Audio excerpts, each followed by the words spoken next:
What is happening, everybody? Welcome to episode number 3 of Something About Games, a Team Games and Grabs podcast with me, Sonny G, and with me, as always, Finn Steele. Hello. How you doing, Finn? You good? I'm doing good. Yeah, doing okay, thank you. How are you? Doing a good? Doing a good. I was trying to say doing okay and doing good at the same time. I'm doing no Nice. good. You do? Oh, doing no good. Yeah. There we go. It's a new way of saying it. Yeah. I'm doing good, Kay. How are you? Yeah, man, I'm good. It's exciting to be recording at 3 in the afternoon, which is weird right? for us. Daytime. The sun's still out. Yeah. I mean, I guess you don't see this very often. You're like a vampire. Yeah. Yeah, that's sun. No, I like sun. Oh, man. Thank you to everybody who has listened to the first 2 episodes of our new podcast so far. It's been pretty popular over on YouTube and sort of, yeah. So I guess this was the right direction to take. Yeah, I think so. I think narrowing our focus to just games helps a lot. For sure, yeah. Yeah, we're super proud of everything that we've done before, but it's nice to sort of have a bit of focus and a bit of direction, which perhaps we didn't have before. So now we've got it. And look at us, we're world famous. I'm joking, we're not, but you know, we're getting there. It's yeah, sure. Oh man. So look, we've got plenty to talk about today. We've set out. We've actually got stuff to talk about. Yeah. So we literally worked out the format of the show, which is not like us. If you've been listening to us for a while, you'll know that we don't do that. No. We fly by the seat of our pants. Yeah, we just make up as we go along. Yeah, for sure. But we've got a format, which we're going to try and stick to. But you know us, we go off on a tangent, and it is what it is. Finn, what have you been playing? Well, indeed, I've been playing a certain game, which I'm sure we'll talk about soon as part of our challenge. Yep. I'm playing a bit of Puzzle Quest, which again we'll talk about soon. Yep. Haven't played much of it, but played a little bit. And otherwise, that's pretty much it. More stuff we're going to be. Oh wow! Also, we're going to talk about soon. Like, yeah, because these are the 2 things I played, and it's like, well, there's nothing else. We're going to talk about that anyway, and that's pretty much all I played so far this week. Worst opening segment of all time. Yeah, I know. I'm trying to think if there's anything else. You're right though. There is stuff that we're going to talk about that we've actually got planned bits for. Yeah, I was told there's something on PlayStation, but I can't think of anything. Yeah. So yeah, sorry about that boring opening segment. How about you, Sonny? Have you played anything? Hey, look, I'll fill the void here, okay? Okay, great. I have been doing interesting stuff. Okay, good. Okay, so firstly, I got a platinum trophy. Yay! That sounds like a round of applause for you. Which button is it? That one. Yeah.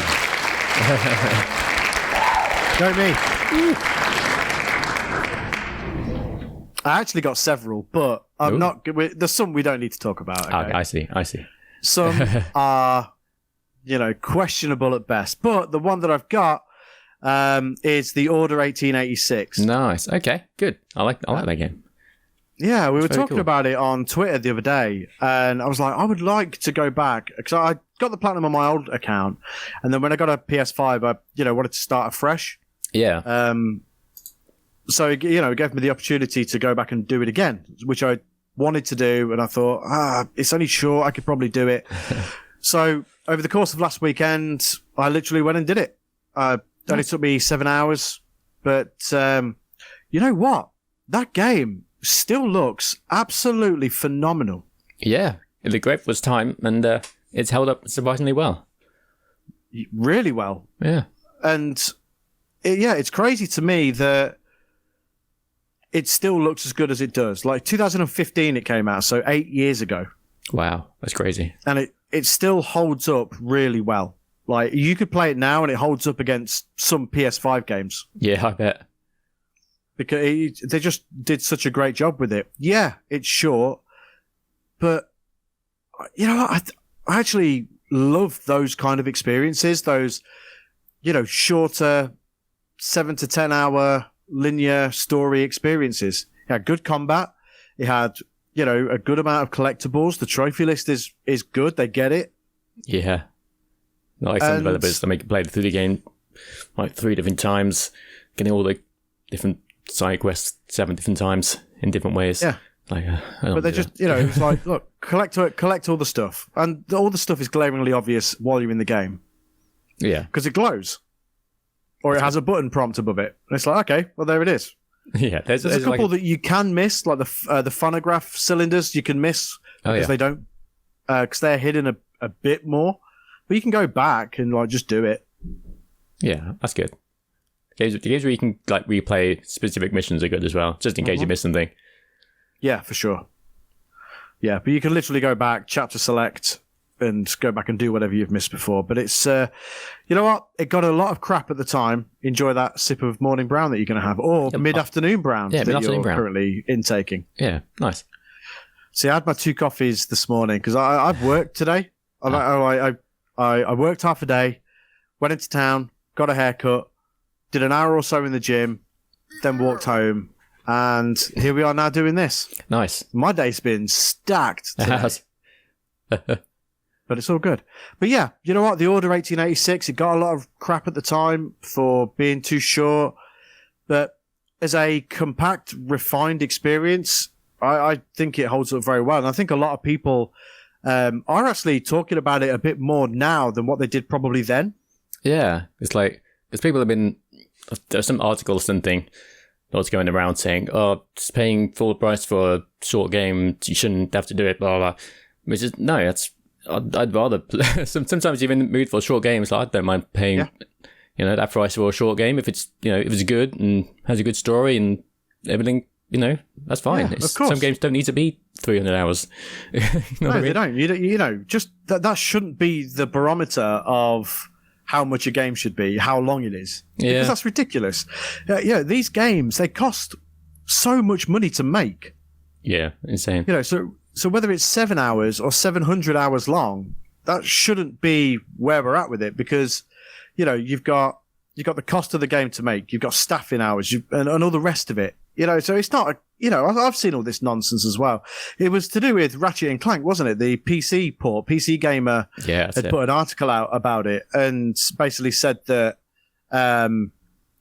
it's good, but it's not worth, it's only like 10 hours. So it's not worth the full game price point, which I think is complete nonsense. And I think the internet unanimously agreed that it was nonsense. And I PC Gamer have had some flack for it, which is correct. Yeah. Just a bad opinion. That game, by the way, is phenomenal. Rift Apart is so good. It's on my list, along with... Oh, have you not played it? Not yet. I said, dude, it's so good. Yeah, I need to jump in. I'm playing a couple of shorter games, as we said last week. Speaking of shorter games, actually, I did finish off the Mario Bowser's Fury. Got all the shines. It took about 5 hours altogether. So it's nice and short. And yeah, a lot of fun. Didn't you do this last week? Did I say it last week already? I can't remember. Did I say I had 100% last week, or did I just start last week? I know you'd done it. You'd finished it last week. And I'm assuming that you'd got everything at that point. Probably. I can't remember. Time is all, I don't know, crushed together. I agree, dude. It's August already. I was almost about to say September, but it's not. It's August. But still. It was only bloody Christmas yesterday, wasn't it? Yeah. And it'll be Christmas again in a couple of days' time. Yeah. God damn it. I know, right? Stupid time. Crazy. But yeah, no, I'd say shorter games are A-okay with me. But I need to. I've been wanting to jump into shorter games before I jump into the next big game, which will be Final Fantasy. Because sometimes you just need the sort of experience before you go back into another epic. Of course, you absolutely do. I mean, and Rift Apart is perfect, by the way. Insomniac understand trophies for a start. Yeah. And I'll touch on that shortly. But it's a good platinum. It's a fun platinum.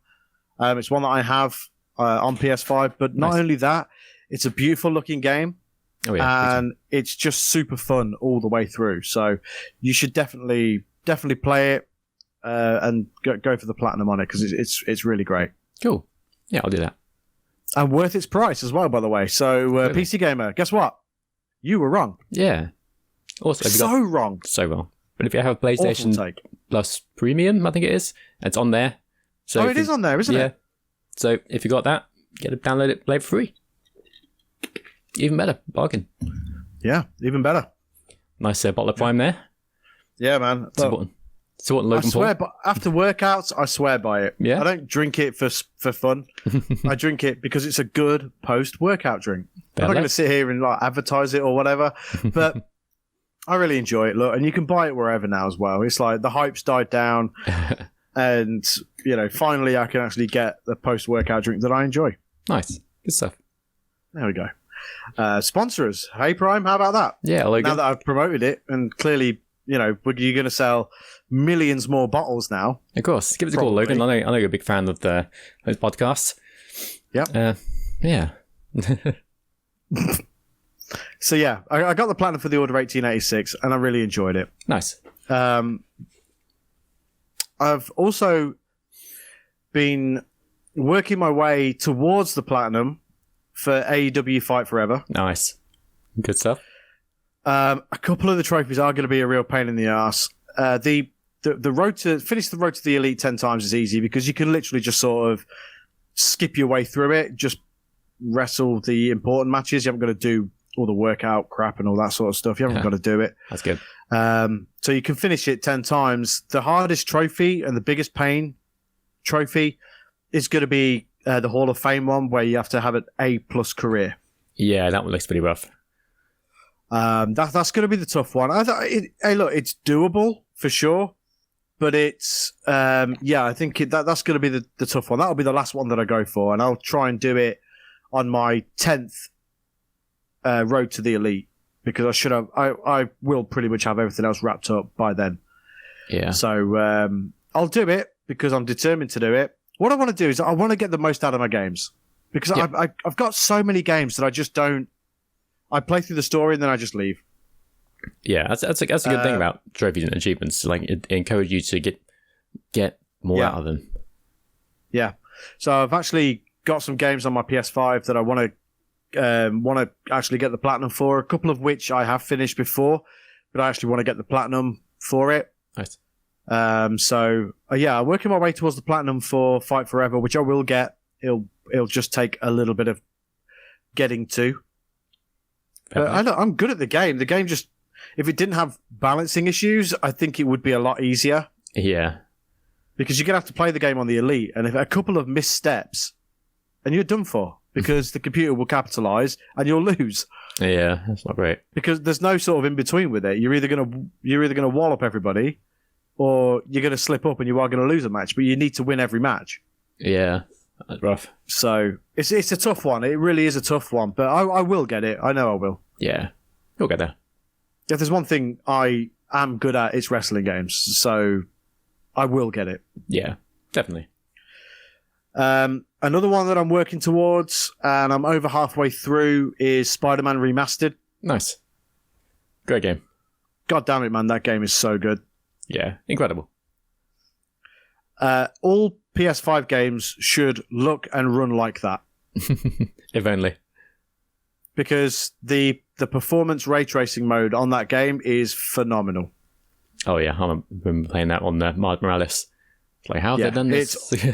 Yeah, it's unbelievable. It's like, how can no one else do this? And yet here we are with a PS4 game that's been remastered and has a performance and ray tracing mode that blows almost everything else out of the water. It's crazy to me. Yeah, it's a bit like that with the Resident Evil 3 remake I played fairly recently. That's at the PS5 upgrade, and yeah, it looks incredible. Yeah. It looks like insane. There's even a 120 FPS mode if you want to play that. Yeah. But yeah, I was playing it in graphics mode. I think it was more than 30, like 45 or something, and it looked incredible. Yeah, and runs great as well. Yeah, it's so good. That's another game that got a little bit of a pasting for being shorter. Yeah. Oh, I've gone blurry. There we go. Which I don't understand, because I really enjoyed it, but Resident Evil 3... The thing with Resident Evil games, I don't know, we speak about Resident Evil quite a lot, but, they're so good, is they're all a little bit different. Like 1 is very puzzly. Yeah. 2 combines action and puzzle. Mm-hmm. 3 is very actiony. Yeah. And not much puzzles. 4 is insane. Completely insane. Like they just lost their minds when they were making it. They just threw everything in there. Because why not? Yeah. 5 is 5, and 6 is awful. So, Yeah, five went full in on the action, and which is pretty. It's still a decent game. Yeah, 5's fine. 6 is terrible though. I say 6 is terrible. It is, but I've not played through all of it.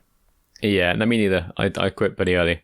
We should definitely stream that or something. Maybe we should stream it. But we should torture ourselves through it. And maybe the first something about games playthrough we do on the channel is Resident Evil 6. I like that actually. Yeah, that might be good. Okay. Okay, I think we can do that. Yeah, I think it'd be definitely more fun with 2 people than playing it on your own. Oh, 100%. Yeah. Oh man, yeah, definitely. 7, reinvented the series a little bit, going first person. So good. And then Resident Evil Village, took what was great about 7 and combined it with what's great about Resident Evil 4 and made another fantastic game. Yeah. So, yeah, Resident Evil rules, man. Yeah, it does.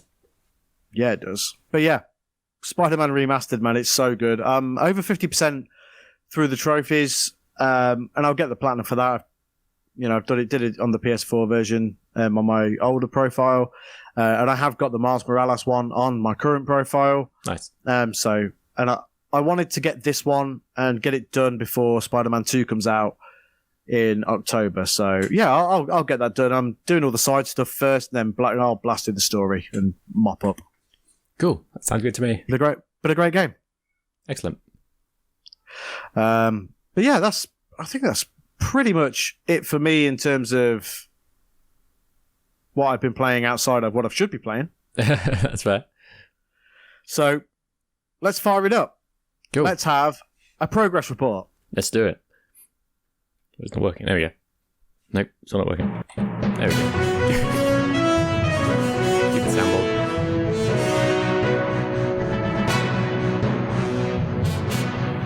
Okay, so you go first.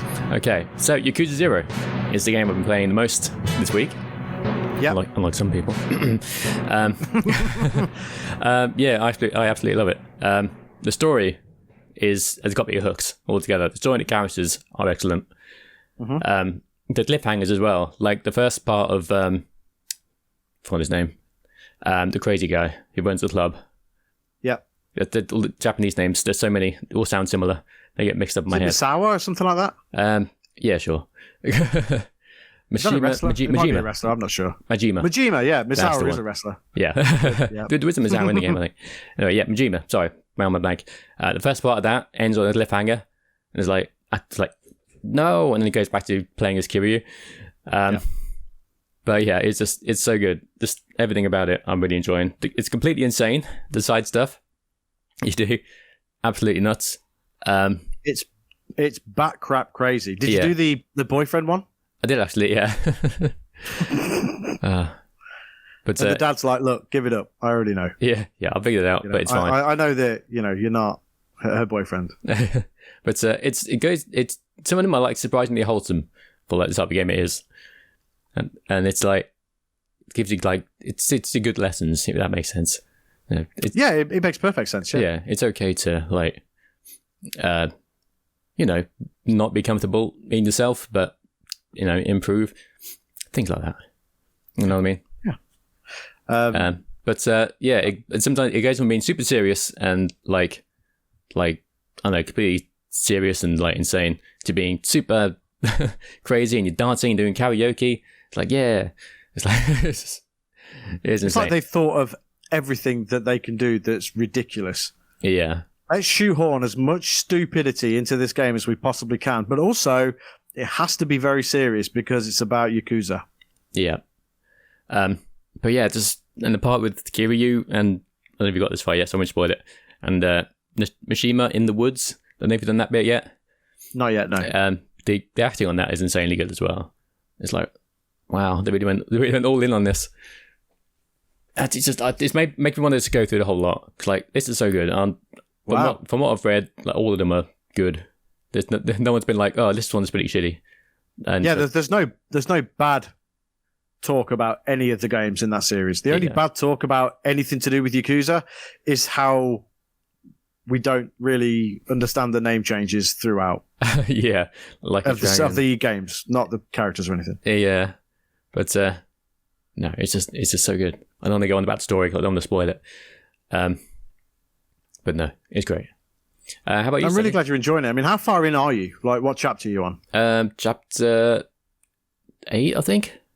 Nice. Okay. Yeah. I don't know how many chapters there are. I want to say like 14, 15. Some of them are super quick and just fly by. Other ones are longer. Yeah. There's more to do. Also, you can skip all the side stuff if you want. There's lots of optional bits you can do.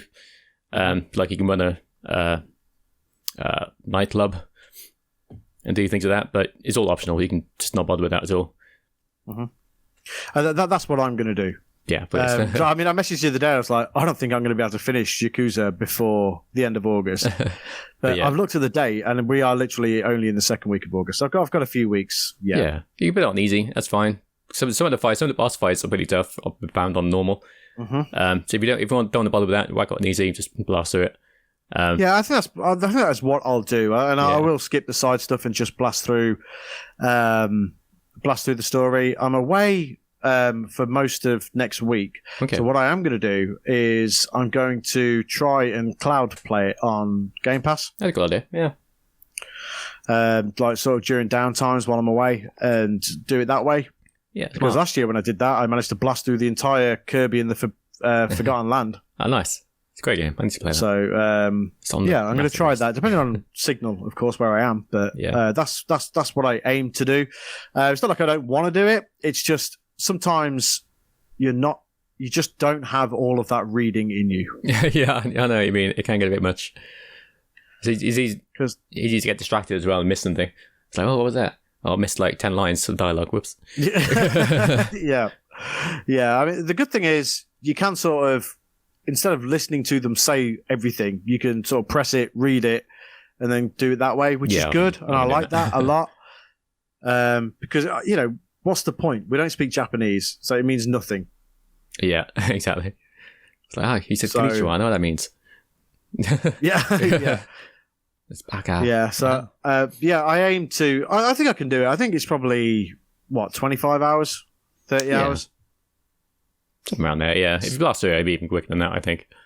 Yeah, I mean, I've already done sort of 6-7 hours, so... It'll be fine. It'll be fine. I'll get there. But yeah, this week I've just not had all that reading in me because I've had a busy week, and Spider-Man is easy to just play. You know what I mean? It's easy to just sort of ignore. Just whack it on and swing around. It's a fun time. Just beat people up. Yeah. Whereas Yakuza, there's a lot of reading. Yeah, there is all the non-serious stuff that you can do as well, but the main bulk of the game is reading stuff. Yeah. Absolutely. So I will do it. I will do it. I know I said that I might not be able to, but I will. I will do it. You'll do it. I believe in you. You can do it. I believe in me as well. Yeah. I can do it. Yeah, I believe in me. I can do it. But I'm glad you're enjoying it. I'm glad that it sort of spurred you on to want to play the others. Yeah, I'm finally, all these years I've been wanting to play it. Finally, I'm in there, and I'm loving it. The PS2 versions of the older games, they're in English, aren't they? And they are. They're still good, but they're pretty censored compared to what we get now. Oh, really? Remakes, yeah. Because back then, up till like Yakuza 3 and maybe 4, they were a lot more censored because people don't want, this is all way too Japanese. They don't want, all this fake dating or, the nightclubs or, the karaoke. You want super serious games for serious people here in the West. Yeah, man, they thought wrong. Yeah, meanwhile, in 2023, we're loving this stuff. Yeah, meanwhile, let's disco dance. Let's do karaoke. Yeah, I think the original version of 3 on the PS3 gets the most flack because it's like, so much got taken out. And got really? Yeah. But the remaster is back to how it's supposed to be, which is great. Good, that's how it should be. Yeah. Okay. Don't just assume that, we want a certain type of thing because everyone is different. Yeah. Yeah, there are people that probably won't want to do that sort of stuff, but it's idiots out there like us, we do want to see disco dancing and do karaoke. Yeah. It's great. But yeah, I am really glad you're enjoying it. But do you think, like you said last week, you'll take quite a substantial break in between Yakuza games? Yeah, I think so. I don't want to burn myself out, like I said last week. So I'm going to play a couple other games, and then when I'm in the mood, jump into the next one. So by 2032, yeah, if I'm lucky, I'll have them all done. But by then there'll be they'll bring more out. Yeah, exactly. By then there'll be another 10 Yakuza games. So, or like a Dragon game. How How do they churn them out so quickly? I know. Well, I think with all of them, or most of them being set in the same place helps. I can just reuse old assets and maps and things. It's almost one a year. Yeah, it's crazy. That and Judgment, all set in the same place. And it's like the new one. It's like a samurai game set in the past. Yep. Yeah. Is that right? Ishin. Like a Dragon Ishin? That's the one. Yeah. Yeah, but it's got like Kiryu and stuff in, isn't it? Yeah, I don't really get it. No one does. That's the thing. I don't even think the people who make it get it. No. So, what's cool? Samurais are cool. Yeah, let's do it. Yeah, let's get the same characters back again. Yeah. So what are we doing here? It's crazy. But anyway, look, it's a cool series, really well designed. I think graphically they're phenomenal. Oh, yeah. That to me is what video games should look like. They look like arcade games. Do you get what I mean by that? Yeah, I think so. Because like arcade games used to have a certain look. Like if you go and play on a Dreamcast, obviously there's a lot of arcade ports on the Dreamcast. So, and a lot of them, that's what video games look like. Yeah. And obviously Shenmue was on Dreamcast as well, but Dreamcast is very much an arcadey type machine. And arcade games always had a certain style of look. Yeah. I feel Yakuza is almost a spiritual successor to the Shenmue games in a way. Yeah, oh, definitely. Yeah. Yeah, you can tell that. Absolutely, you can. Yeah. Because Shenmue was ridiculous as well. Completely insane. Yeah. But I love those games. Like a forklift racing. Oh, it's the greatest. It's so good. The greatest side anything ever. Yeah. Is forklift racing. It's iconic. It's the best. And you go and collect these little... absolutely the best. Yeah, and you can collect these little things. Oh, it's a little toy of me. That's weird. Yeah. I love these. Oh. Yeah, I love these. It's got the main guy from Virtua Fighter. Yeah. Because obviously Shenmue was originally meant to be a Virtua Fighter RPG. Yeah, it was, yeah. And then, I'm glad it wasn't. Yeah, because I wouldn't have played it, probably. No, absolutely not. I'm glad that it wasn't. But yeah, it's weird.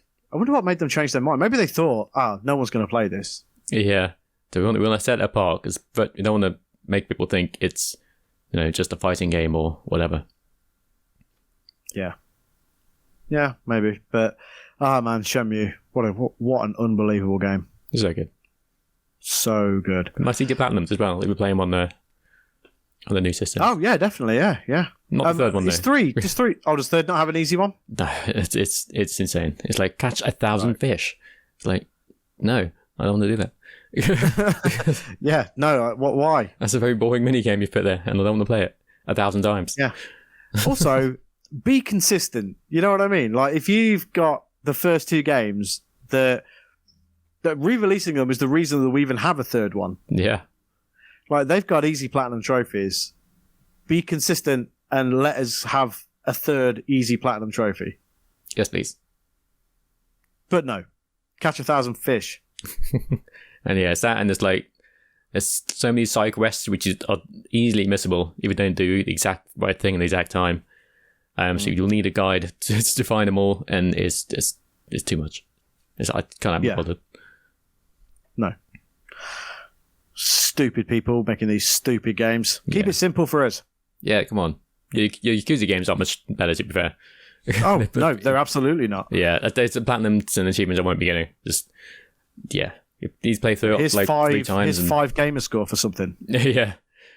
But yeah, you need to play it on legendary difficulty. I think you need to play it at least twice.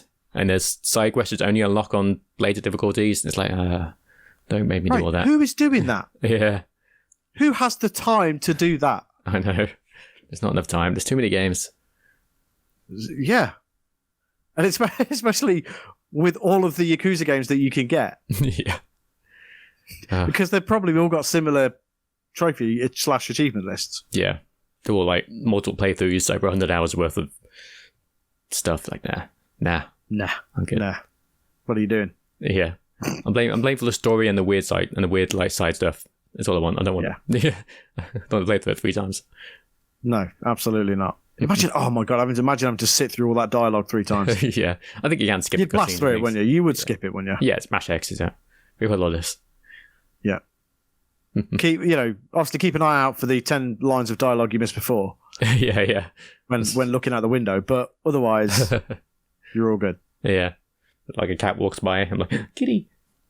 Yeah. What was going on? And in the meantime, you've missed an important plot point. Yeah. Oh, man. So, yeah, that is this week's progress report. Yeah. Do you do the sound again? Yeah. There we go.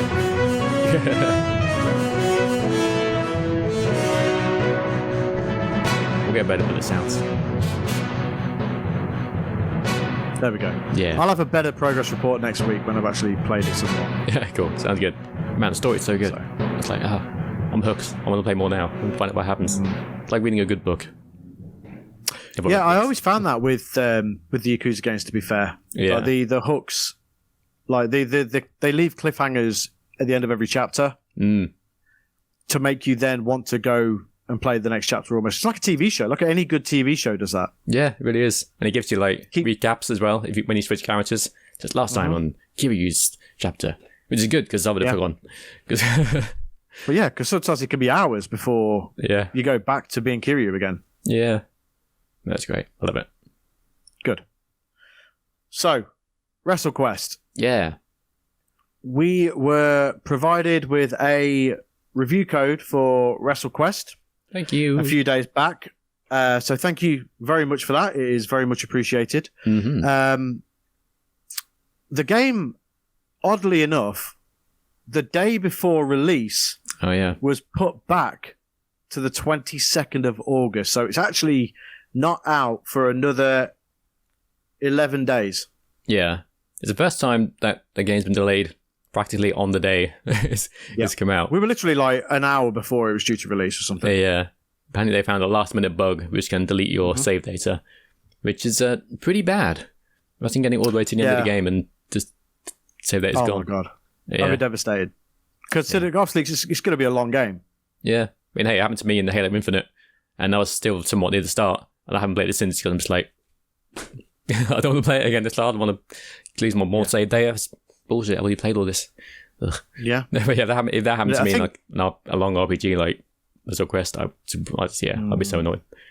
And I think the issue was with the Switch version. Oh, okay. No other versions, I don't think. Just the Switch version. I imagine they want to double check. See if it happened in the Switch version. We want to make sure it's not happening in any other version. Yeah, I mean, I've not had any issues in the version that I'm playing, which is the Xbox version, which is the same version that you're playing as well. But yeah, I think the main issue is with the Switch version. Yeah. Which is devastating. It really is devastating. Yeah. I feel bad for them. It's just last minute. That's insane. But you know what? More power to them. Yeah, I mean, they could have just released it and said, screw it, we'll fix it whenever. But no, they've stopped it. Like, we don't want to ruin this for anyone. We want this to be 100% meant released. So good for them. It released in 11 days from now, which is the 11th of August.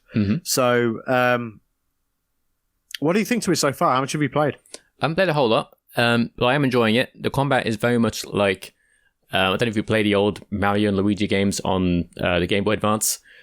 They're turn-based, and but you don't push a button and an attack happens, you push a button and then you have to do stuff, like you have to mash A or press A at certain times to do moves and do more damage. Okay. Things like that. So it's not just, there's no waiting around. You're always doing stuff and then, but yeah, I mean, is that a good thing? I mean, for me, this is the first time I've really experienced combat like that. Yeah. So, I mean, to me, I don't know any different, but is that a good thing? Is it a bad thing? Yeah, it's a great thing. Yeah, I really enjoy it. Because a lot of turn-based games, you just like shoot an attack and it does it, and then you do the next attack and it does it. There's a lot just sitting and waiting around. But this is like constantly active. It keeps you busy. Yeah. Yeah. I love the setting. Yeah, it's great. The characters are all like parodies of, of wrestlers. Yeah. It's just great. Yeah, it's really, really good fun. I've played probably coming up to three and a bit hours. Cool. And I really like it. But, you know, as somebody who loves pro wrestling, somebody who loves pro wrestling video games, yeah, it's just so much fun. Like, I found myself almost lost in it because of just how much, you know, just how wrestling-y it is. Yeah. You know, it doesn't shy away from anything in terms of wrestling. You know, there's a lot of, you know, the word fake is thrown around in there. Yeah. You know, one of the characters alludes to writers. And yeah. stuff The main like character's that. like, what? Writers? What are you talking about? Yeah. I love that the main character is sort of under the illusion that pro wrestling is still very much real. Yeah. It's still real to me, damn it. Yeah. he is that guy. Yeah. He is that. But I love it. I love that, you know, there's, you know, I was walking around one of the areas, like the second area that you get to, and the Nasty Boys are just there. Nice. Like Knobs and Sags are just there, and it's like, it's cool. Like I you know, and I can't, as a wrestling fan, I can't really begin to tell you enough how cool it is. Yeah. You're like, the Nasty Boys are just there. You know, I'm sure you'll encounter them again a bit later on, but they're just there. You're trying to explain that to someone who's not a wrestling fan. It's like, Nasty Boys, what are you? Okay, great. Yeah. Bobs and Saps. Yeah. You having a laugh? If you're not a wrestling fan, you know, from a certain time period, like maybe the 80s, 90s, a lot of this probably will be lost on you. Yeah. And I've seen some reviews that have been a little bit negative towards it. I like but I think some of it is going to be lost on people. Oh yeah, absolutely. Like GameSpot is giving it a 4 out of 10. Oh, you can come on, man. You can tell just by reading it. Like GameSpot- they don't get it. They've gone into this. They have no clue what to expect, and it just So they were expecting a polished WWE 2K23 modern day experience. They probably turned it on and been like, "Oh, where's John Cena? Where's Stone Cold? Where's The Rock?" Yeah. It's like, no, that's not what this is about. This is a love letter to the olden days of wrestling. Yeah. And like the old territories and stuff like that. And yeah, I already loved it. I loved it when I played the demo, and I love it even more now after the few hours that I've spent with it so far. And it's very addictive. You know, you unlock, as you level your character up, you unlock more moves. And, you know, you have a party with you as well. So you have other characters, and you can unlock more tag team moves and more triple tag team moves and stuff like that. So there is a lot to it. But as a wrestling fan, I want to delve deeper into it because I want to unlock more wrestling moves. I want to unlock more tag team and triple tag team moves and stuff like that, because I don't know, there's just something about it as a wrestling fan that I feel is irresistible. Even if you're not a turn-based RPG fan, but you are a wrestling fan and a video game fan, it will absolutely be for you. Yeah, exactly. It's a game made for us. Video games, wrestling. It is. Tick, tick. Yep, that's perfect. Thank you. I'll take it. Yeah, and I love the art style. Yeah, like classic 16-bit art style. It's great. Yeah. I just think it's so good. It's so much fun. It's funny. Doesn't take itself seriously. You know, it doesn't take wrestling seriously, but there's enough in there for wrestling fans for you to almost smile around every corner. Yeah. You know, it's great. Every fight is a wrestling match. Yeah. You know, and when you pin your opponent, a ref comes flying in out of nowhere. Yeah. I love that. And then he goes flying back out the ring again. And it's just so funny, man. It's just, yeah, it's beautiful to look at, fun to play, loads of little wrestling Easter eggs in there. And it's a wrestling fan's dream. And I feel like what Mega Cat Studios have done, they've really spoiled us. You can tell that they love pro wrestling. Oh, yeah. And you can tell that they are big RPG fans. And they've done something that nobody else has ever done before, and that's combined the two. And it's a game that I really appreciate, and I'm glad that it exists. Me too. But yeah, if you're a wrestling fan, you need to play it. Don't be turned off by the fact it's turn-based, because you won't even notice after a while. It's a lot more active than just pushing a button. Yeah, it's still very much a wrestling game. You know, you've got an active sort of pin mechanic in there. I like that a lot. Which I think is cool. There's the achievements are insane, by the way. There's 100 achievements on Xbox. Yeah, it's crazy. Like one for literally every achievement that you unlock in the game. Yeah.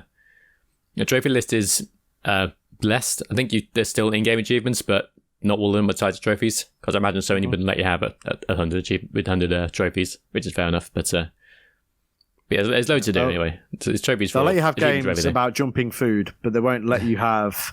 They won't let you have 100 trophies in a game. Yeah, I like how they said a while ago, saying, "Oh, we're going to clamp down on these, easy platinum games," but they still show up every day. There's still new ones coming out all the time. It's like you've not done anything, have you, Sony? Be honest. No, but the thing is, these things keep selling. Yeah, people keep buying them. People keep playing them.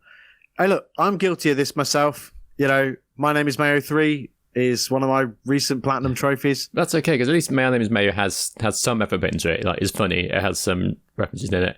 It's, but it's literally tapping X. Yeah, but, the jumping games are literally pressing X with nothing going on around you. You just, the sandwich Don't jumps. even have to press it, man. Just hold it. I have to hold it? Oh, God. Jesus Christ. You hold it, and basically, and I can tell you this from experience because I've played them. Not all of them. There's loads of them. It's crazy. Like literally like jumping salad and it's nuts. I played a few of them because just to get me back in the swing of things and, just cheap, isn't it? Yeah. Like the trophies just tell a story as they pop. So literally like when the trophy pops, it's got a bit of words and then the next trophy will follow on from that and so on and so forth. You gotta have a bit of words. It'll have a bit of words telling a story about the food that you are playing as, which is a crazy thing to say. Yeah.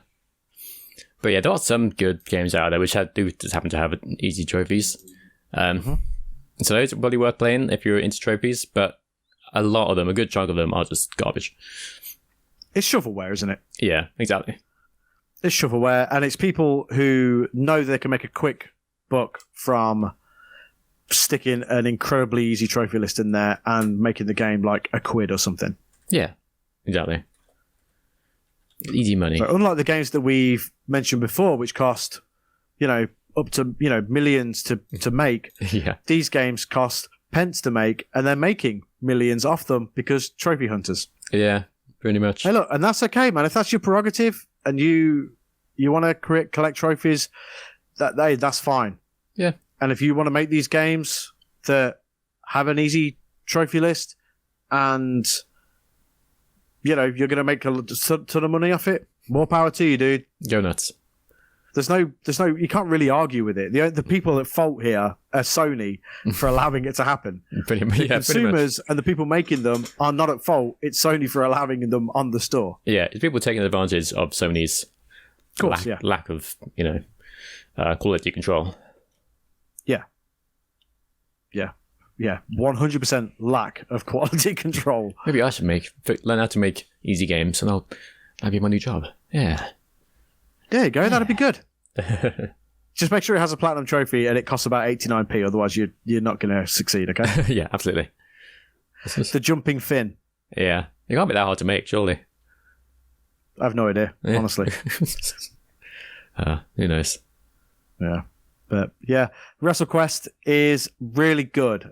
So when it comes out on the 22nd of August, yes, it's been delayed. Yes, it's frustrating if you've been excited to play it, but the wait is worth it 100%.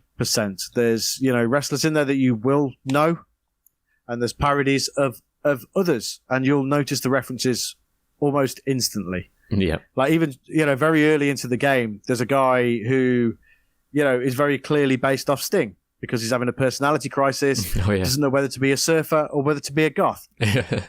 That's Sting. There's another guy who, words to the effect of that he is the excellence of execution. Oh, yeah. Which was clearly Bret Hart. And apparently they had Bret Hart up until he signed a WWE Legends deal, and then they weren't allowed to put him in the game. So that's probably where that is. Yeah. But it's got DDP in there. It's got Jake the Snake Roberts in there. Like I said before, it's got the Nasty Boys, the Legion of Doom are in there, or the Road Warriors.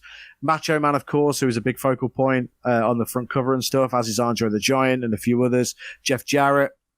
So it's a love letter to the wrestling of older times. Yeah, I think you spent a lot of money to get these big names in there. For sure, yeah. And I hope they make a lot of money off it because it's a really good game. Yeah, me too. They deserve it. For sure. Don't listen to GameSpot. They're talking absolute nonsense and clearly just do not get it. Exactly. Bloody GameSpot. To be fair, they're so negative about everything. They are. And then they give a 10 out of 10 to some random game, which, yeah, I don't know. Can I ask you a question? Sure. How close to buying Baldur's Gate are you? Pretty close. Oh, man. It has been everywhere this last week or so. Oh, my God, man. I've seen nothing but it on the internet. It's insane. Like, up until now, Tears of the Kingdom was number one. It's going to get game of the year. There's nothing going to come close to it. And then, out of nowhere, Baldur's Gate 3 has knocked Zelda off the top spot of best reviewed game on Metacritic. Things like 96, 97.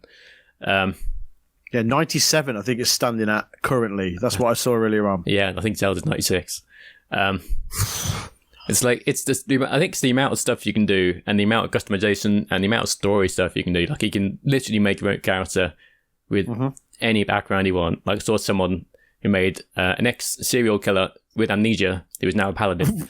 It's like, that sounds great. Yeah, because literally, like, I've seen people... I guess playing the PC version, just not out on console yet, is it? So yeah, I think it's out next month. Yeah, September. I think it launches on PS5 the same day that Starfield launches on Xbox. Right, got you. Because the Xbox version has been delayed for whatever reason. Yeah. Maybe because of Starfield, who knows? Yeah, maybe. Maybe there's something in there that sort of said, look, bring the game out just a little bit later because we've got this massive RPG of our own coming. That we don't want to sort of stop people from playing because Baldur's Gate clearly is awesome many or whatever. Games. I want to play Starfield as well. Yeah. Ugh. At least Starfield's on Game Pass and you have to pay actual money for it. Yeah, true. That's great. But yeah, I mean, I saw somebody like creating a class and it was like the sheer amount of options for creating a class is like actually insane. Like I would be overwhelmed just doing that. Yeah, me too. I saw someone as a character creation. You can adjust your penis. It's like penis A, penis B, penis C, or penis D. Like, do I want penis B or? It's like why? Okay, why would you want? Okay, whatever, whatever floats your boat, I guess. In fact, there was a patch as well, which. It's like apparently one of them like clips through clothes, and his patch note was like, "Fixes penis B, so it no longer clips through your clothes." It's just hilarious. It reminds Imagine having to put that in patch notes. Yeah, it reminds me of old Sims patch notes. It's maybe for next week I'll find some Sims patch notes because they are hilarious. Okay, that's the next week thing. Okay, that sounds good. I'm looking forward to that already. It's so funny. But yeah, it's insane how it's just come out of nowhere and it's just everywhere. And the game developers coming out saying, "Hey, listen, you can't expect this from every game. Please don't hold us at the same standard." But it's like, no, we should. This is proven that this, quality of game is possible on new systems. Like you should be. This should be encouraging you to make better games, and there's also 100%. Also, there's zero microtransactions or costume DLC or anything. It's like they refuse to put any microtransactions in the game. It's like. Which is so refreshing, by the way, because I know we own it and we've played it, and we need to get back to it at some point actually. But Diablo 4 is littered. The amount of money they are charging people for cosmetics and other stuff in that game is honestly, it's robbery. Yeah, it's like 20 quid for a skin. Like what? Yeah. Meanwhile, Baldur's Gate, there's like hundreds of armors and different things you can do. For free, just that's in the how game. It should be. Yeah, exactly. Like games before you could, have connection to the internet, just had all the content on the disc. Yeah, and you didn't have to pay additional money for it. It was just there, but as part of the game. the cosmetics thing is it's really irritating because you know that people will be doing it. People will pay it for stuff. Yeah, it's not like the other thing about Diablo 4 is it's like it's in the menu. Like you have to skip past the store every time you want to switch to like different things like map or inventory. Like it's just there all the time. There's like this animation around it. Like I want to see this. I'm never going to buy a skin for an insane amount of money. No, it's ridiculous. I'd rather buy another game. Exactly. You could literally buy another game. Well, more than one game based. Before buying a skin. Like that's how much the skins are in Diablo 4. It's insane. The same with like Destiny 2 as well. You can buy different armor sets on that for insane money. It's like no. Ugh. Yeah, have the items in game to earn. Like play the game, earn the rewards. Yeah, that's another thing devs are saying. Like this, type of game isn't sustainable. Like from a money standpoint, it's like, well, clearly it is. Baldur's Gate 3 is selling crazy numbers. People are loving it. There were 600,000 people plus playing it on Steam just the other day. Yeah, it's mad. It's like clearly this is easily sustainable. You don't need to put 1,000 microtransactions in the game. That's just if your game is good, people will buy it. People will buy the game. Make good games, people will buy. Easy. And it's looking very likely that Baldur's Gate 3 will be one of the highest selling games of the year. Yeah.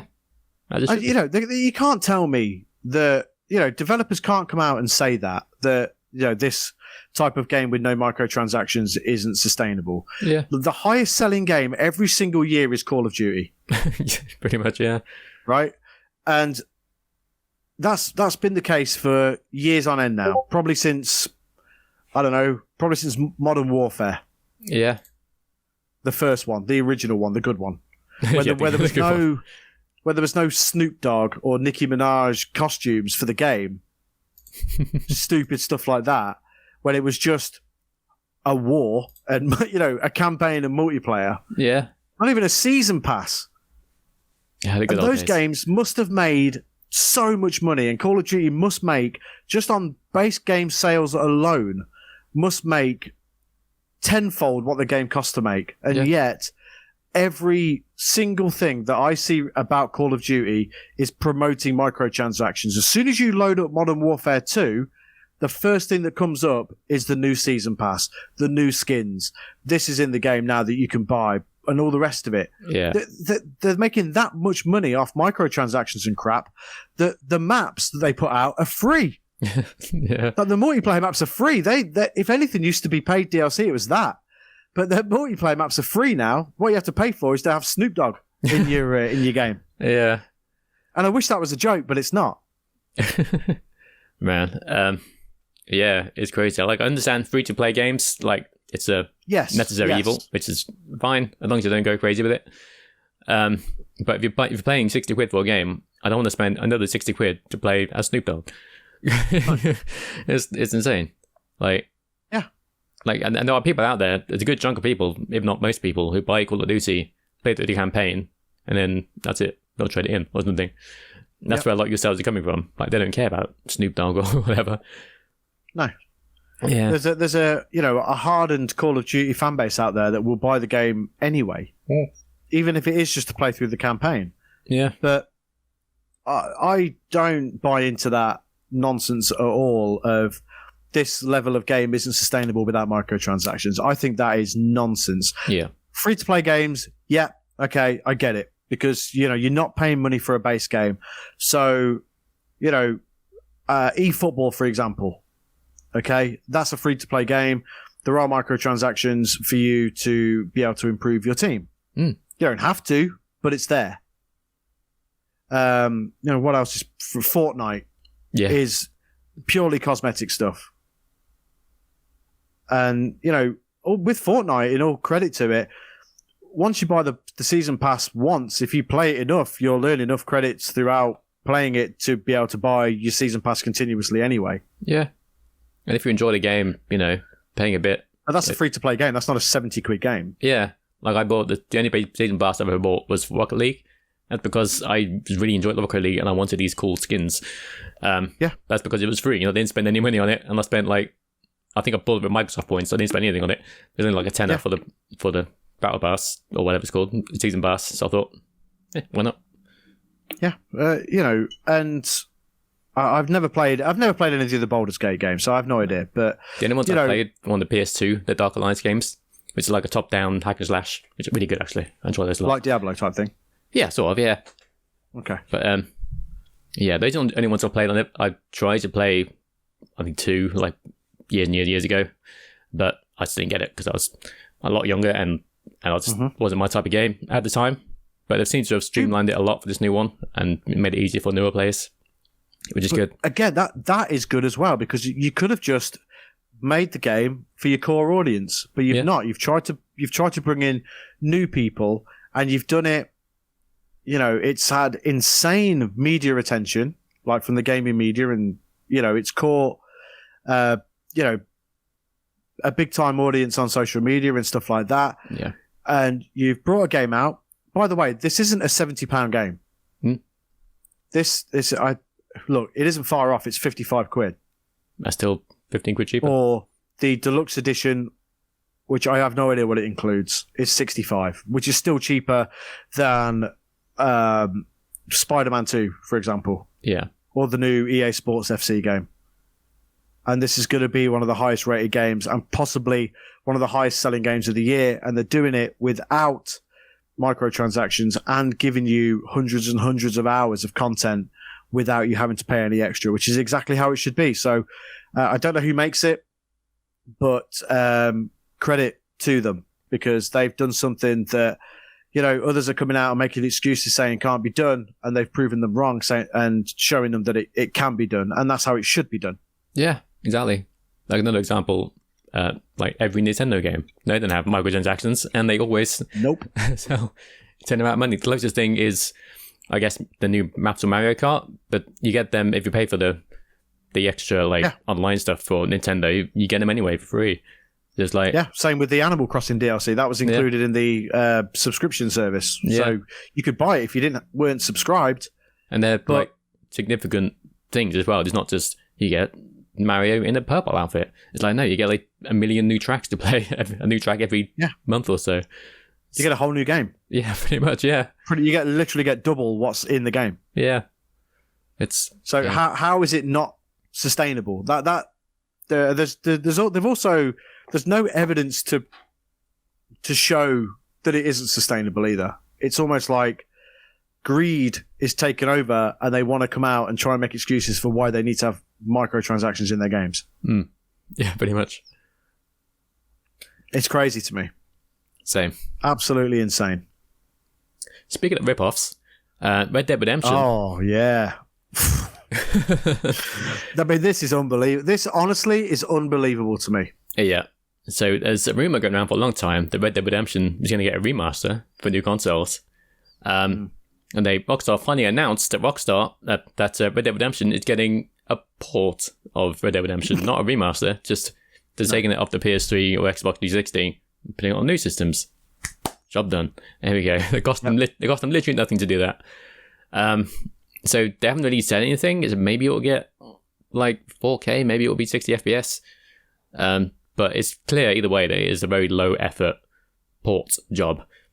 Meanwhile, it seems like it is literally straight up port of the PS3 version. Yeah. It's coming out for PS4 and Switch. And you may think, why isn't it on Xbox?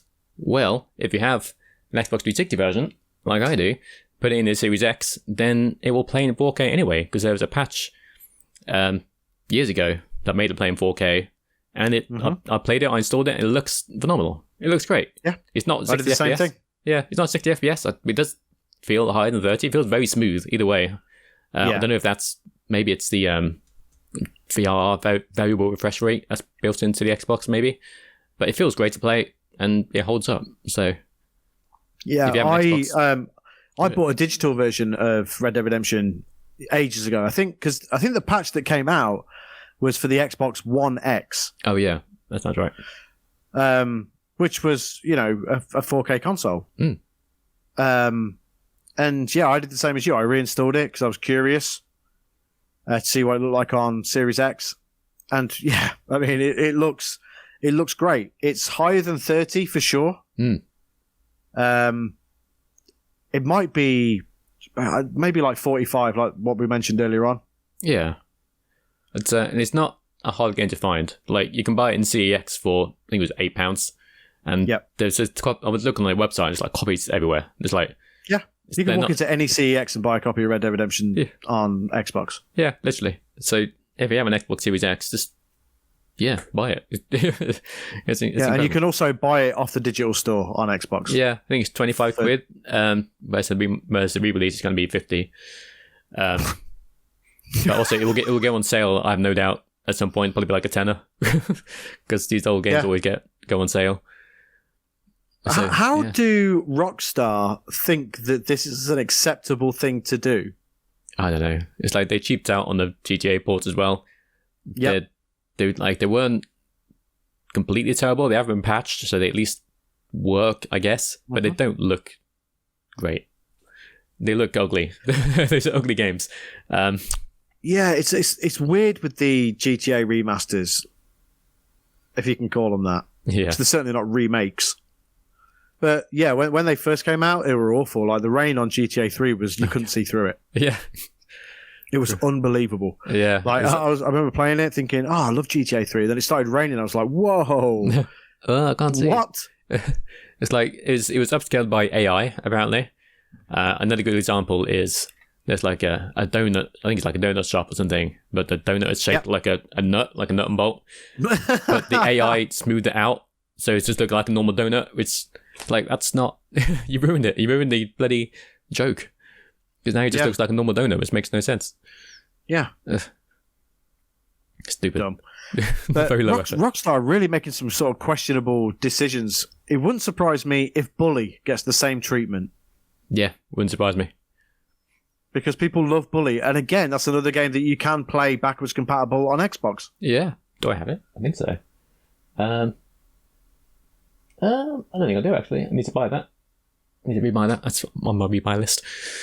That's a good game too. It's a great game, yeah. I love it.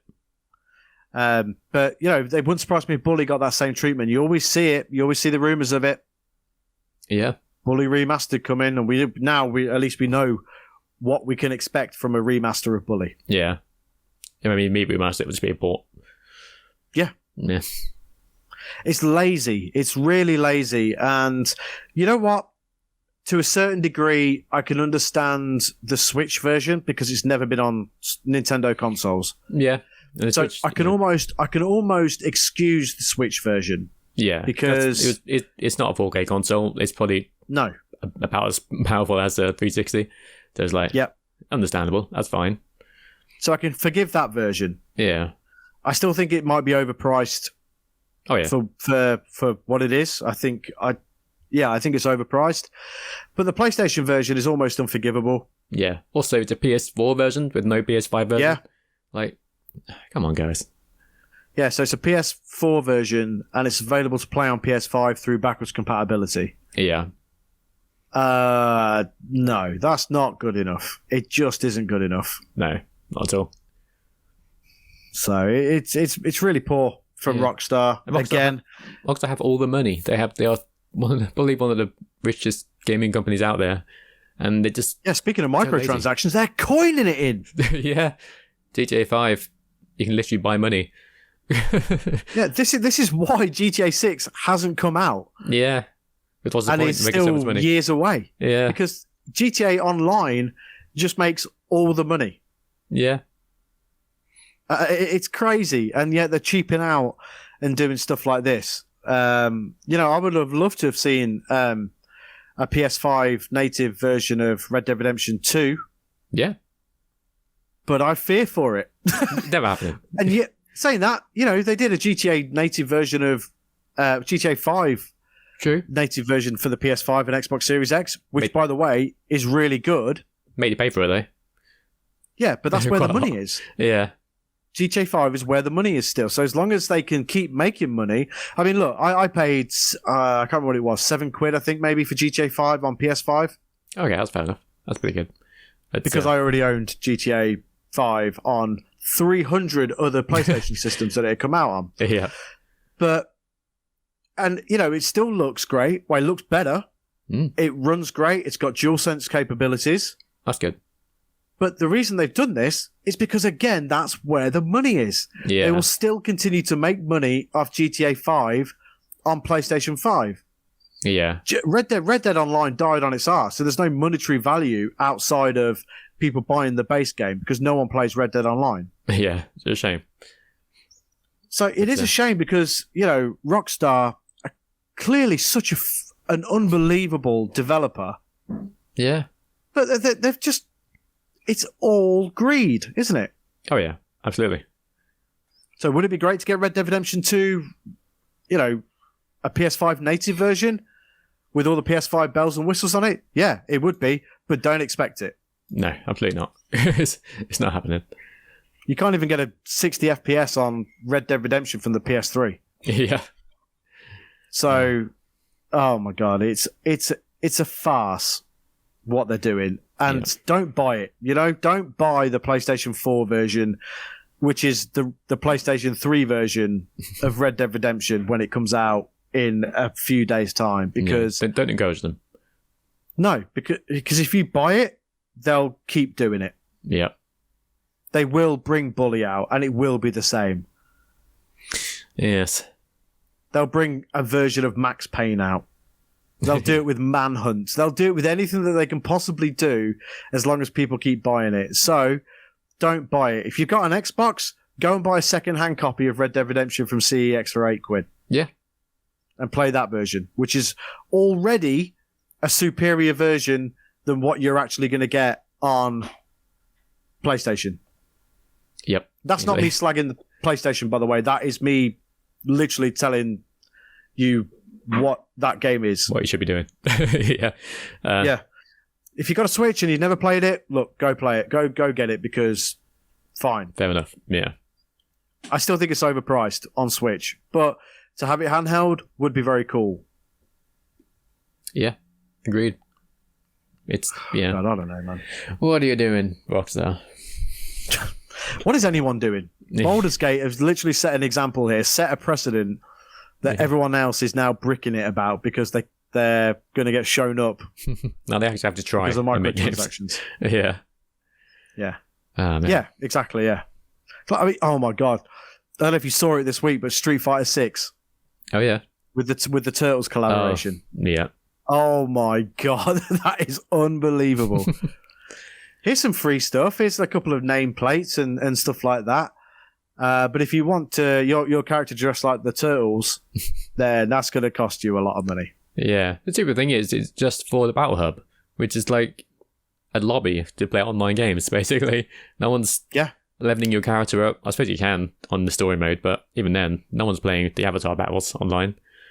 It's all about, the main characters. If we made a turtle costume for Ryu, maybe people will buy it. Maybe it would make sense, not for that amount of money, but that'd be pretty cool to see Ryu fighting a turtle outfit. But your avatar in Battle Hub, no one cares. I think I saw that if you wanted to buy all 4 Turtles costumes, it would be £70. Which is more than the game. Come on, Capcom. I love Capcom, but they're another one with their crazy microtransactions. Yeah. And to just put this into perspective a little bit, different types of games, different level of game. Yeah. But Session, the skateboarding game, has literally just released a free patch with a Teenage Mutant Ninja Turtles Mutant Mayhem collaboration. Oh, wow. Where you can go to any of the skate shops in the game, get yourself any of the Turtles outfits, and go and play as the Turtles. And guess how much that costs? $0. Correct. $0. And you even get the Turtles' lair in the sewers to go and skate around. That's awesome. That sounds really cool. Free. Yeah. And people will buy the game because of that. Yeah, and it's a £20 game. Yeah. It's crazy. It's like... And they're like a small developer. It's like Capcom, this massive company, makes millions and millions. Session, they're like an indie company. It makes far less, but gives you free stuff just because. Yeah, same license. Yeah. It's like... Probably cost them more. Probably cost them more money to get a license because they're a smaller company. And yet they're giving it to free. Oh, it's crazy. It's unbelievable. It is honestly incredible that has happened. Like two opposite ends of the spectrum in terms of the size of company and different types of games. But it just goes to show that Capcom are fleecing you. Yeah. It's nuts. If you want to be the Turtles, go and get Session. Go and support them. Yeah, the game is hard as balls, for sure. It really is. But it's actually a really good game. I've played it when the Turtles thing came out. I already have the game anyway. I bought it when it was in early access 3 or 4 years ago. Nice. And it's improved tenfold on that. But go and get Session. It's on PlayStation. It's on Xbox. You can even get it on Switch. Nice. But, it's either 70 quid to players have a skin of the Turtles, or you can go and play as the Turtles in their own and go skate around their lair for 20 quid in Session. Yeah. I wonder. Did I do? Yeah. Ridiculous. Absolutely ridiculous. But hey, look, that's where we're at in gaming at the minute. Yeah. It's not good. It isn't good. But, sometimes it takes a game like Baldur's Gate and a developer like that to ring changes that are much needed. And microtransactions are clearly getting out of control. Baldur's Gate is showing that it's not needed. Yes. My original question was, are you thinking about buying Baldur's Gate? I don't know if I'll buy it straight away, just because there's so many games. But yeah, I'll definitely get it at some point. It looks great. Yeah, it does. It's not for me, but it looks great. It really does look great. And like I said, hats off to the developer for what they've done with it. It's clearly an incredible achievement, what they've done. Yeah, big time. How you've done it without microtransactions, it blows my mind, honestly. It's never unsustainable. You never make money from that. Come on. Oh, yeah, the game will be shut down in about 6 months because no microtransactions. Yeah. Oh, man. Moving on. So last week we did top 5 PlayStation 1 games. We did. This week, far more difficult. We've decided to do top 5 PlayStation 2 games. Yeah. And let me tell you, dude, this was not easy because the vast library on that console. Oh my God.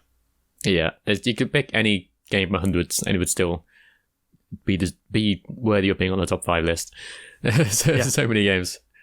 Yeah, so I mean, what we do here, obviously, this will be our personal preference and our own personal top 5 PlayStation 2 games. But trust me, it wasn't easy. So if there's something in there and you're like, well, why is that in there? It's because personal choice. That's why. Yeah, like mine. So Finn, hello. Well, let's start with you with your 5th game out of the top 5.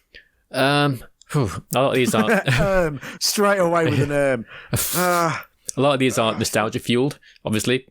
I was looking at my list of games, or my shelf of games.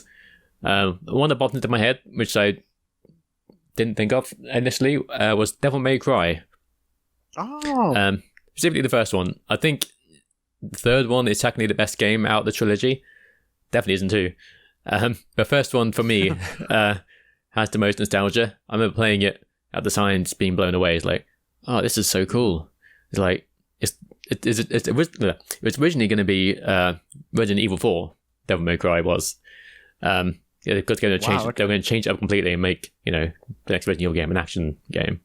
Then they changed it last minute and thought, oh no, that's a bit too far off to be Resident Evil. So they changed it to its own thing.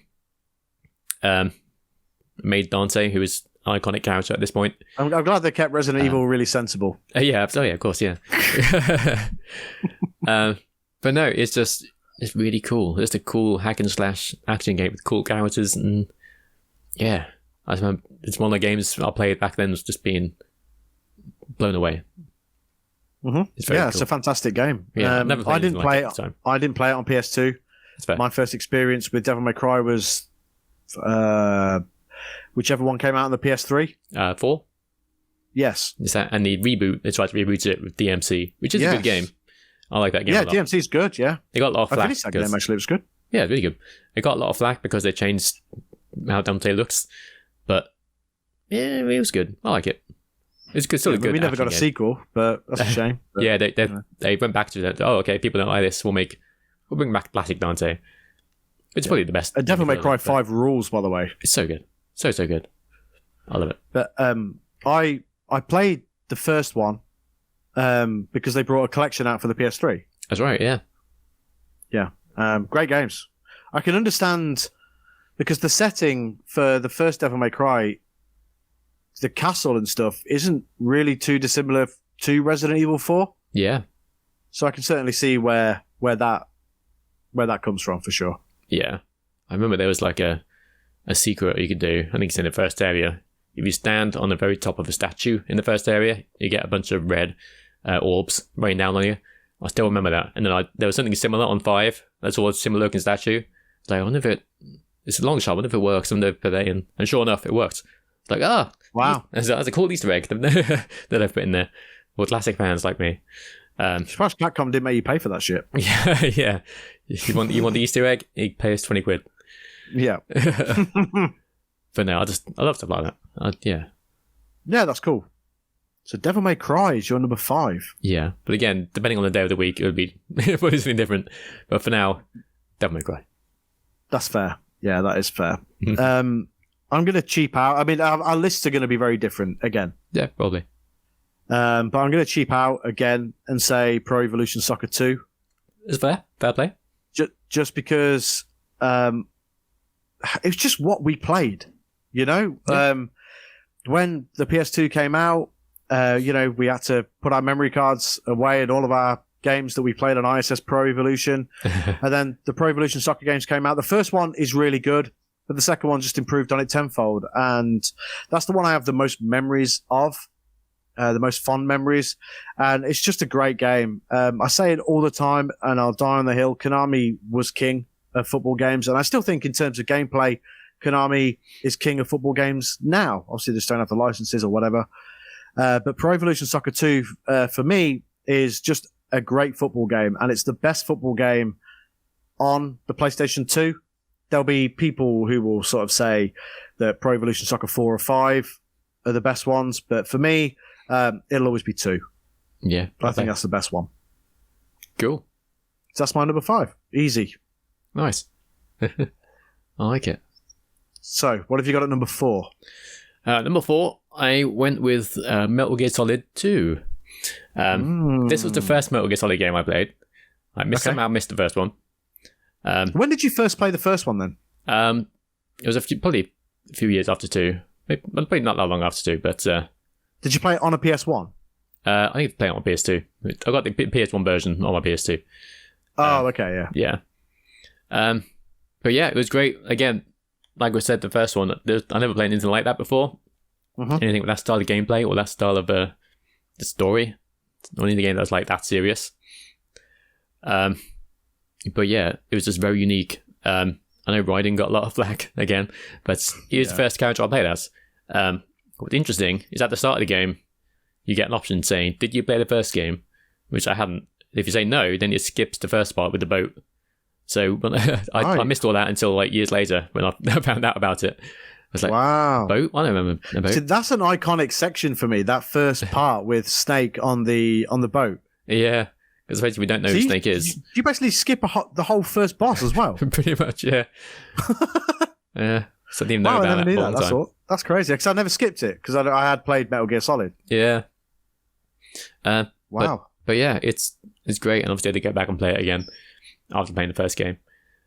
Yeah. But yeah, it's great. Again, people say the third one's better, and yeah, maybe, but if you're judging it by gameplay standards, but it was my first one, and it was the one that made me fall in love with the series. So, yeah, Metal Gear Solid 2. Yeah, my personal preference would be Metal Gear Solid 2 over 3 as well. That's not to say that 3 is a bad game, because it's not at all. No. It's phenomenal. And that's why it's getting the remake treatment, you know? The full remake treatment. But for me, Metal Gear Solid 2 it's on my list as well. But yeah, there was something about Metal Gear Solid 2. You know, it took what was, the first one is amazing and a standard bearer. for video games in so many different ways. But graphically, it was an unbelievable upgrade from the first one, obviously, because of the power of the PS2. Yeah, Snake had a face for a start, which was great. Yeah. This way, but you had the whole thing where you could go into first-person mode, and the guards would put their hands up. Oh, that's cool. Sometimes they'd pee their pants, sometimes they'd drop ammo. Yeah, there was no in between with it. They'd shake, and shake out their ammo and their dog tag. Exactly. Yeah. So it was great, and at the time, because I was such a big Snake fan, I didn't really want to play as Raiden. But now, I go back and look at it, and it's a huge part of the series playing as Raiden, and I never hated him. I never hated playing as Raiden. I just didn't want to because Snake. But you understand, during the course of the story and how complicated the story actually is, that Raiden is necessary. Yeah. But in terms of gameplay and graphics, it was unbelievable at the time. The bit on the boat with the storm and like the rain coming down and stuff like that. That's an iconic opening sequence of a game for me. Yeah. It's phenomenal. Yeah, voice acting is really good for the most part. Oh, yeah. There was a funny line I saw, some compilation of voice acting stuff. It's like this part we have to swim and, try not to drown. And when it gets to the end, he calls the colonel. It's like, Colonel, I've managed to avoid drowning. It's like, good job. Taking out context, it's just a funny line. Yeah, it's so stupid. I mean, you had the infamous sort of bit when you're trying to navigate around with Emma. Yeah. Which people don't hold in tremendously high regard. But hey, look, it's part of Metal Gear Solid 2's charm. And each game in the series has those little things. Yeah. But Metal Gear Solid 2 is on my list as well. I just have such fond memories of it. I always loved the box art as well. Yeah. Yeah, it's a fantastic game, and it's deserving of being in the top 5. Yeah, box art right there. Yeah, it had the clear case as well, didn't it? Because at the time, PS2 games were in like a purple case. Yeah, like a blue case or black ones if you play the early games. And it comes with a DVD, the making of Metal Gear Solid 2, which is pretty cool. Yeah. Oh man, I love that time of gaming. Yeah, it's so cool. You got love that time. The artwork behind the disc as well. Got the clear case. Yeah. Oh, that's very awesome. Cool. I always loved the art of Metal Gear as well. Yeah, it's phenomenal. Now, there was a game that came out a couple of years ago actually now, called Left Behind. Oh, yeah. And the same dude who did the drawings and stuff, like the concept art for Metal Gear Solid, did it for that. The game's terrible, but the concept art's awesome. That's cool. But yeah, Metal Gear Solid 2, what a game. What a game. Yeah. Can't wait to play it again. Yep, same. Really excited for that coming out this year. Yeah, me too. Can't wait. Number 4 for me is Need for Speed Underground. The first one, not the second one. The second one's great, but I don't know. I have such fond memories of the first one. Cool. Yeah, the first one is just awesome. There was just some, the Fast and the Furious movies were just starting to gain some sort of popularity. I think the first one had just come out, maybe, when that came out. And that sort of kickstarted this whole street racing genre of games, almost. And it was just something awesome about Need for Speed Underground. The way that it looked, it's the best Need for Speed game. And, keep Hot Pursuit, all the rest of it. They're fine games. But Need for Speed Underground, it is criminal that isn't the one that's been remade. Yeah. Absolutely criminal. Just make it as it was with better graphics, because it's still awesome now. Yeah. And yeah, just the colors in the game, the reflections off the street and all the neon and all the rest of it. The drag races were awesome. Just everything about it was it was cool. It was a cool game.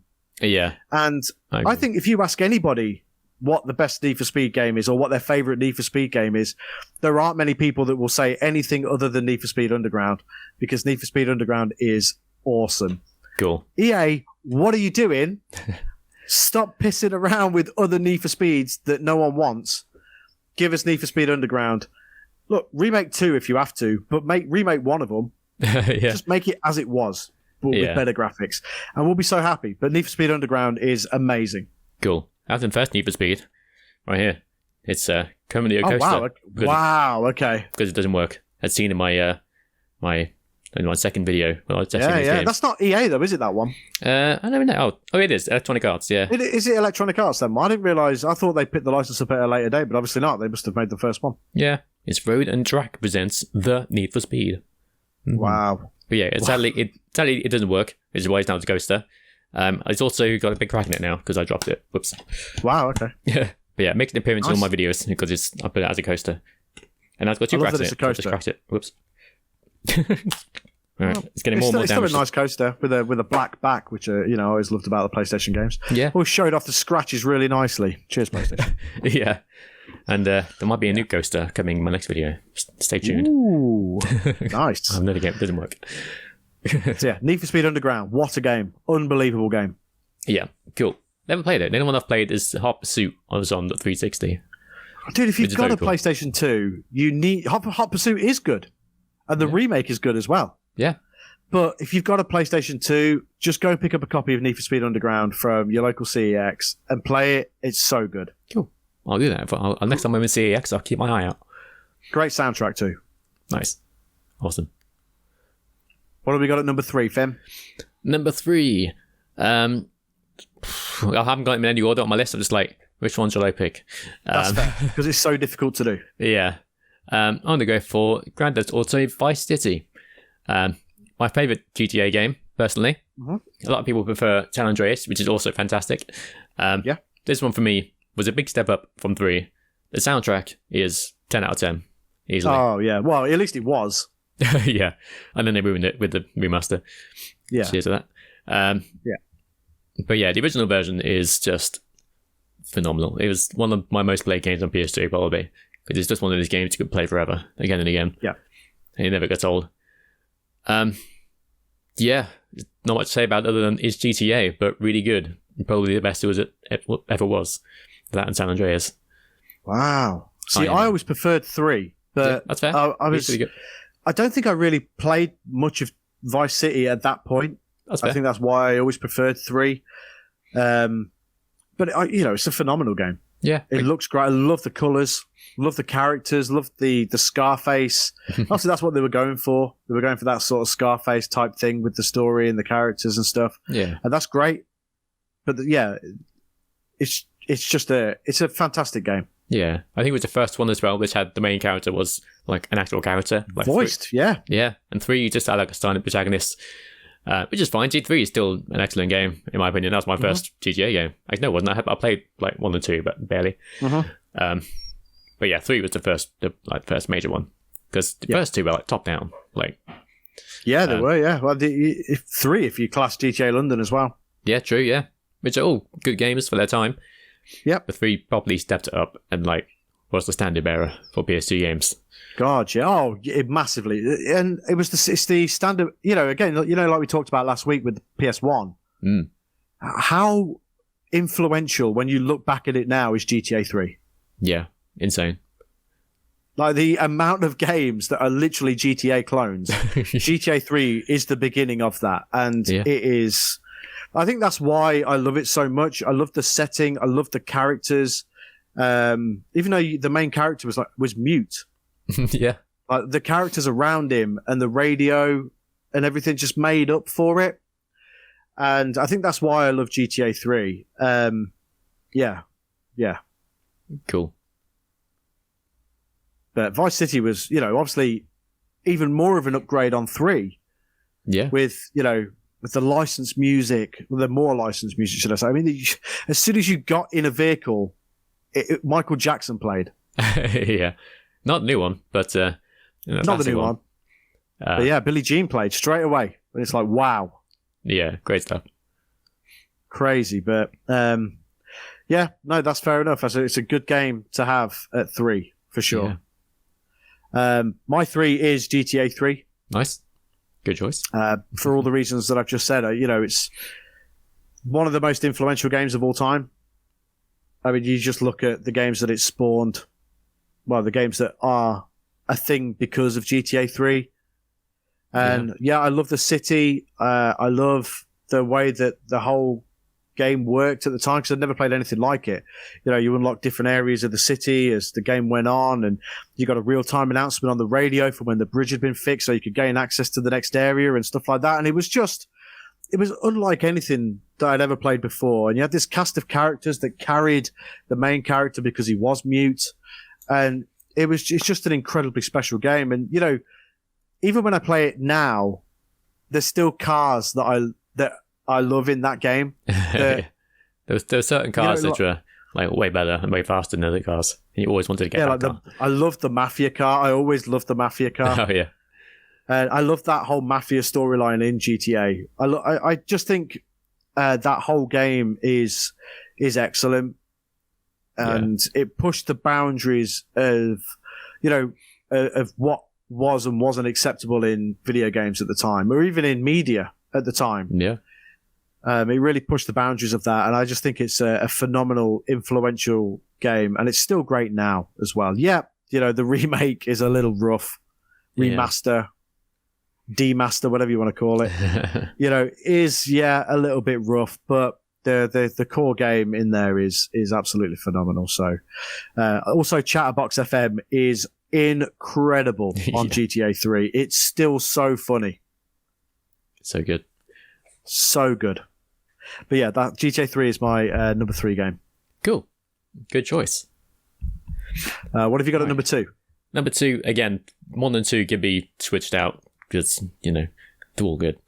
I went with Final Fantasy X, which is the first Final Fantasy to have voice acting. First one on PS2.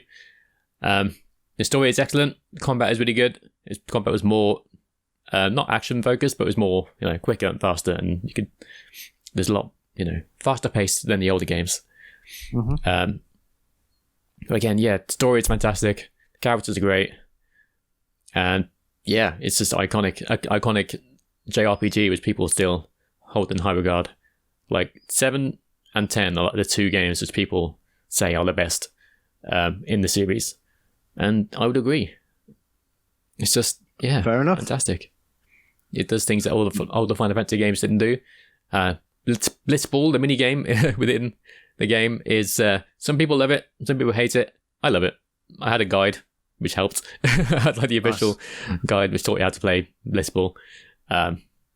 It's like underwater football, basically. Oh, okay. Yeah. But yeah, it was great. I love the game so much. And obviously, is it one of the only Final Fantasy games that spawned an official sequel? Yeah, pretty much. It was the first one to do so. And then in Final Fantasy 13 got a couple of sequels as well. Okay. But yeah, those are the only 2 that got official numbered sequels. Wow. Okay. That's pretty awesome. I mean, I didn't realize it was the first Final Fantasy game to have voice acting either. Yeah. First one, because obviously 7, 8, and 9 were PS1 games. And then it stepped up to 10, and it looks great as well. Like, graphically, it still holds up. Like, there is a remaster. There are things not super great about the remaster, like the faces. Like, the acting in the faces aren't as good, because they're a bit, I don't know, I guess they're monotone. They don't really move their faces too much. Where in the PS2, there's more emotion in the faces. Whereas, I think, like, with games back then as well, you were literally one and done. There was no patches. Yeah. So I feel like a lot of effort was put into making those games as good as they could possibly be. Yeah. But in the remaster, they do look a bit like, I don't know, emotionless dolls, you could say. Which is a shame. It's still a phenomenal game, which everyone should play, whether it's remaster or the original. Play the original. Balls to the remaster. Just go play the original. It sounds better. Yeah. It's great. There you go. Excellent. Number 2 for me is Metal Gear Solid 2, like we mentioned before. Nice. So I don't need to go into too much detail about it. Phenomenal game. Can't wait to play it again later this year. But what have you got at number 1? Silent Hill 2, which I played fairly recently on the stream.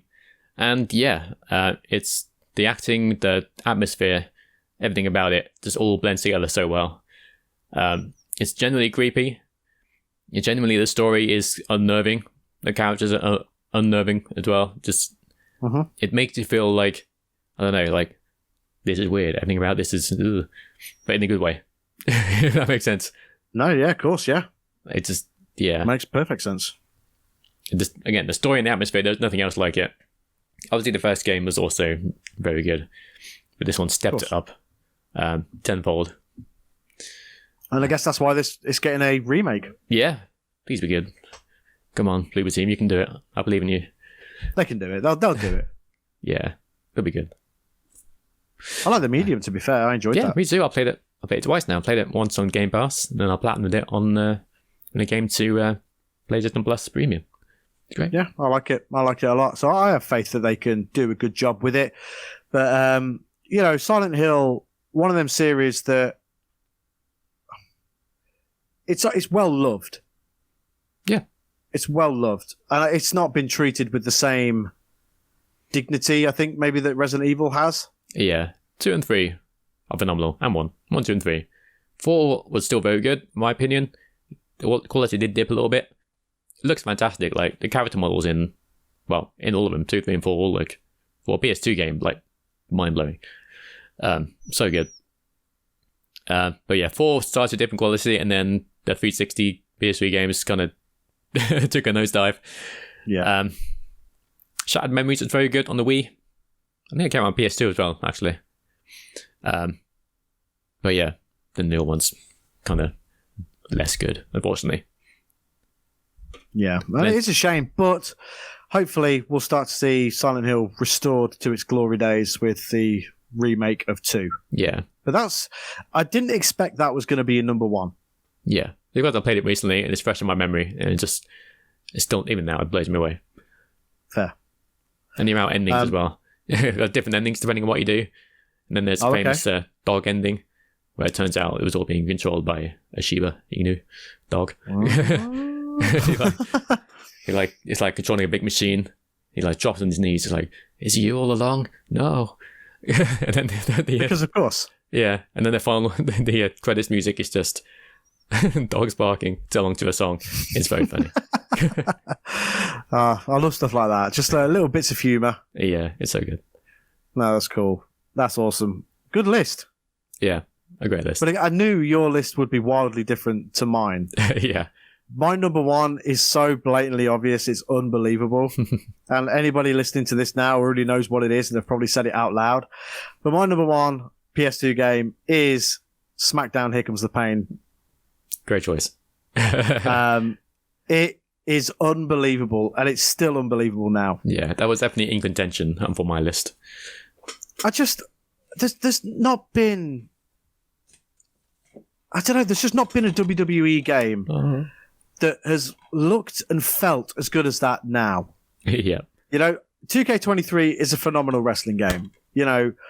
All of the N64 games are phenomenal wrestling game, but there is something very special about Here Comes the Pain that has just never, ever been replicated. Ever. Like, it was the first game to have the Elimination Chamber, had a great selection of legends, and it just plays so great. It took, what is essentially a wrestling sim, but it wasn't really a wrestling sim. It felt more like an arcade game. The moves hit hard. They were over the top. They were, the characters looked a bit, the character models, although they looked great, they didn't look overly realistic. Yeah. And it was just, I love everything. There was the ridiculous crashing noises when, Brock Lesnar would hit a backbreaker. You get like a big noise, stuff like that. And it was just, for me, the quintessential wrestling experience. Yeah. And it's the one that I truly believe holds the N64 games aside, everything else, Here Comes the Pain is on top. And it's probably it's up there with No Mercy. I think it's better than No Mercy personally. Ooh. But I think it's the best wrestling game ever made. Yeah. No Mercy is phenomenal, and it's the best wrestling game on the N64, and it's definitely in contention for the best wrestling game ever made. But for me, SmackDown Here Comes the Pain is that. Yeah. It's unbelievable. It really is. Very cool. Awesome. So there we go. That's our 2 number 1s. There we go. So Here Comes the Pain, Silent Hill 2. Also, Nice. the Platinum version, the Director's Cut version, has like an extra scenario on it, which is very cool. Oh, wow, okay. Added content, but cheaper than the original. I think the original's quite expensive now, isn't it? I can't remember. I haven't looked in a while, to be fair. It's a very old, that copy. I've had that for a long time. I'm sure I saw a copy in CEX recently, like in a cabinet. So that's how expensive it is. Oh, really? Let's have a look. And it was a decent price, I'm sure of it. Whereas Here Comes the Pain, you can get for about 50p. But yeah, I just love Here Comes the Pain so much. I could play it now. Yeah, and it's still unbelievable. Yeah, Silent Hill 2 in CEX, £45 for the original, or £50 for the Director's Cut. So yeah, pricey. Wow. Even on the Xbox, the Xbox version's 40 quid as well. Wow. Silent Hill 3, £42. Yeah. Isn't it crazy, though, how much money these things go for now? It's crazy. Like, it varies widely. Some will be like 20p. Others will be like over 100 quid. It's mad. It's insane. Couple of honourable mentions. God of War and God of War 2. Yep. Great games. Are just unbelievable. Again, genre-defining games. Absolutely. The reason neither of them were included in my list is because I didn't actually experience them until the PS3. That's fair. And God of War 3 was the first God of War that I played, and then they brought a collection. They brought two collections out. They brought one that had God of War 1 and 2 from the PS2, and then they had the 2 from the PSP as well. Yeah, very cool. In the other collection. And I played all of them, and I love all of them. But yeah, God of War 1 and 2. There's a similar reason why I didn't put Persona 3 or 4 in there, because even though they're phenomenal games, I didn't play them until much later. Yeah. Yeah. Def Jam Vendetta is unbelievable. Nice. What a game. And also Gran Turismo 3, which was excellent. And the last good Gran Turismo before the latest one, in my opinion. That's fair. Great soundtrack. So, great soundtrack. So yeah, Gran Turismo 1 and 2 from the PS1, good. Gran Turismo 3 from the PS3, phenomenal, exceptional. Everything else, mid until Gran Turismo 7. Yeah. But yeah, they're my honourable mentions. But I think, that really shows where we were at that point with gaming, that those kind of experiences, not necessarily, like my top 5 PS5 games would be wildly different in terms of genre and stuff like that. Because, on there I've got a football game, a racing game, a wrestling game. And then I've got Metal Gear Solid 3 and GTA 3. That's where Metal Gear Solid 2, and GTA 3. And that's where I feel like I was at that point with gaming. Yeah, that's fair. Makes sense. Another honourable mention, Simpsons Hit and Run. Great game. Great game. Very good. Really good game. I actually have the Xbox version now, which is awesome. So, PS2 version. Yeah. In fact, I bought a version with CEX, which didn't work, but they had other copies, so I took it back. I got a different version. And then that didn't work either. Oh, wow. But luckily, they had a third version, and that did work. So, yeah, it took me a while to get a working version, but yeah, it's good. But PS2, I mean, it's very difficult to pick games from the PS2 just because of, how vast that catalogue of games is. And it's just an unbelievable console. Some people consider it to be the greatest console of all time. Yeah. I'd probably agree with that, to be fair. Yeah, it's difficult to disagree. Yeah. For sure. But there you go. That's our top 5 PlayStation 2 games. Yes, very cool. Great selection of games. Enjoyed it? Yeah. Yeah. Anything else you want to talk about before we finish up? I think that's about it, to be honest. All right. Well, in that case, this has been episode 3 of Something About Games, a Team Games and Grass podcast that publishes on podcast services everywhere. And youtube.com/@somethingaboutgames23. Yeah. Thanks, YouTube, for making it as complicated as you could. Yeah, definitely. Go follow us on social media @AboutGamesPod. We have Twitter, and we also have a TikTok, both @AboutGamesPod. Nice. You can follow us. We're going to be doing some dances in supermarkets. And Not yet. It's coming in video game aisles, and we're going to go into game. We should now be called Toy, and we're going to do some dances in there. That's what we're going to do. But go follow us individually on Twitter @TheFinnSteel. Yeah. And @Sunny_Club. But for now, this has been episode 3. We'll be back next week, of course, with episode 4. Have a great week, and we'll speak to you next time. Take it easy, guys. Goodbye. Thanks very much, and goodbye.